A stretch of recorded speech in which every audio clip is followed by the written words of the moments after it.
Hello mga kakape at pangarap. Welcome muli sa ating episode ngayon. Alam niyo sa nakalipas nating mga 3 episode, pinag-usapan natin ang tungkol sa pagpapatawad at ang utos na mahalin ang isa't isa. Magaganda at mahalagang aral iyon, di ba? Pero ngayon, bago natin ipagpatuloy ang pagmamahal sa kapwa, gusto ko munang tumigil sandali at tumingin sa salamin.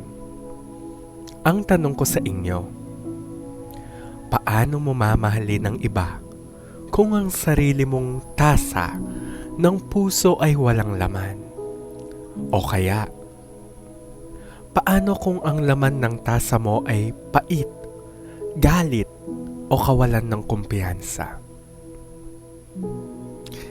Ngayong gabi, pag-uusapan natin kung paano punuin ng pagmamahal ng Diyos ang sarili mong tasa. Dahil doon mismo, nagsisimula ang tunay na pagmamahal sa kapwa.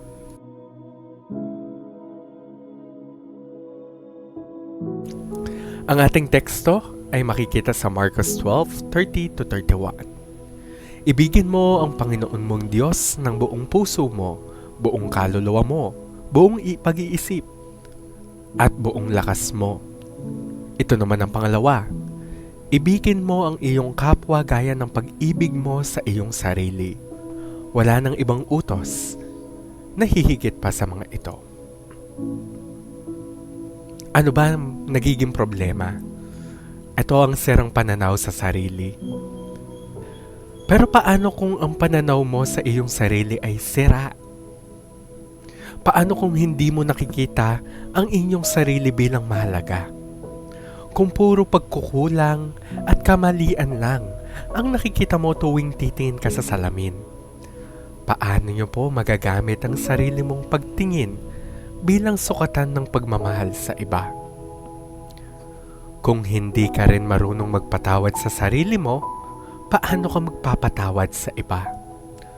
Kung pakiramdam mo hindi ka karapat-dapat sa pagmamahal, magiging mahirap din para sa iyo na magtiwala at tumanggap ng pagmamahal mula sa Diyos at sa ibang tao. Ang totoo, ang isang taong hindi mapayapa sa sarili ay kadalasang nagiging mapanghusga, mainitin ang ulo, o sobrang umaasa sa kapwa para punan ang kawalan ng kanyang puso. Pero may solusyon po tayo diyan. Ano yun? Ang Diyos ang pumupuno ng tasa natin. Kaya paano natin pupunuin ang sariling tasa? Hindi ito sa pamamagitan ng paghanap ng papuri sa social media o paghahanap ng jowa na magpapasaya sa atin.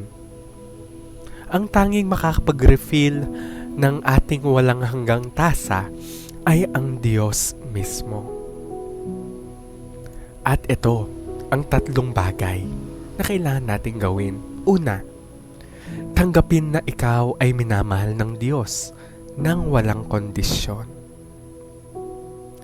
Hindi dahil sa ganda ng iyong post, hindi dahil sa dami ng iyong likes, kundi dahil ikaw ay kanyang anak.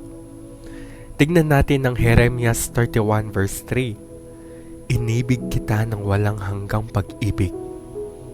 Kapag nararamdaman mo ito, magbabago ang tingin mo sa sarili mo. Pangalawa, alagaan ang iyong sarili bilang templo ng Diyos. Ang pag-aalaga sa iyong katawan, isipan at espiritu ay isang paraan ng pagsasabing mahalaga ako sa paningin ng Diyos. At pangatlo, patawarin ang sarili. Kung ipinagtapat mo na ang iyong kasalanan sa Diyos, pinatawad ka na niya. Sabi nga sa 1 John 1:9. Ang hindi pagpapatawad sa sarili ay parang pagsasabing mas malaki pa ang inyong pamantayan kaysa sa Diyos. Bitawan nyo na yan. Pag nagawa nyo yung 3 ito, magkakaroon tayo ng resulta. Kapag ang tasa ng iyong puso ay puno na ng pag-ibig ng Diyos, hindi mo na kailangan umigib pa ng pagmamahal mula sa ibang tao. Sa halip, ang iyong pag-ibig sa kanila ay isang pag-apaw ng iyong relasyon sa Diyos. Hindi ka na nagmahal para may kapalit, kundi dahil punong-puno ka lang at natural na lumalabas ang pag-ibig na yan sa iyong kapwa, sa iyong mga kaibigan, sa iyong mga pamilya, at maging sa mga taong mahirap mahalin. Kaya mga kakape at pangarap, ito ang aking pangarap para sa iyo ngayong linggo. Ang pangarap ko para sa inyo ay hindi lang kayo maging mabuting tao sa paningin ng iba. Ang pangarap ko ay mahigop ninyo ng malalim ang pag-ibig ng Diyos, na kayo ay mapuno nito araw-araw. Pangarap ko na pagtingin ninyo sa inyong sarili sa salamin, makita ninyo ang isang taong mahalaga, pinatawad, at puno ng biyaya. Hindi dahil sa inyong sariling gawa, kundi dahil sa kung sino ka kay Kristo. At kapag puno na ang tasa ng inyong puso, pangarap ko na ang inyong pagmamahal sa iba ay hindi na isang responsibilidad na mabigat, kundi isang likas na pag-apaw ng kagalakan. Na ang inyong pakikipagkapwa ay hindi na naghahanap ng kapalit, kundi nagbibigay lamang dahil sobrang saya ninyo sa pag-ibig na tinanggap nyo mula sa Diyos. Simulan natin ngayon. Punuin natin ang sariling tasa. Mahalin natin ang Diyos ng buo. Tanggapin ang kanyang pag-ibig para sa atin. At mahalin ang sarili bilang kanyang obra maestra. At mula doon, hayaang umapaw ang pag-ibig na yan sa lahat ng inyong makakasalamuha. Isara ang tasa, punuin ang puso, hanggang sa muli mga kakape at pangarap.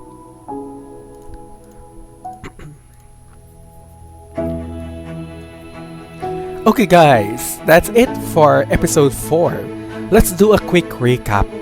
Kasi alam ko, short ang attention span natin today, di ba? Anong natutunan natin? Una, you can't give what you don't have. Pangalawa, hindi pwedeng zero ka, tapos mag-e-expect kang magmahal ng tama. At pangatlo, love God, love self, and love others.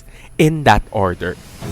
So here's your assignment for this week. Yes, may assignment to. Bigyan mo ng 5-star rating ang sarili mo sa harapan ng salamin. Sabihin mo, I am loved. I am enough. Not because I'm perfect, but because God says so. Pag ginawa mo yan, I swear, iba yung dating ng araw mo. Follow us on FB Aldersgate UMYF para sa ating updates. See you next week guys. Kape tayo ulit. Don't forget, punuin ang tasa. God bless you all.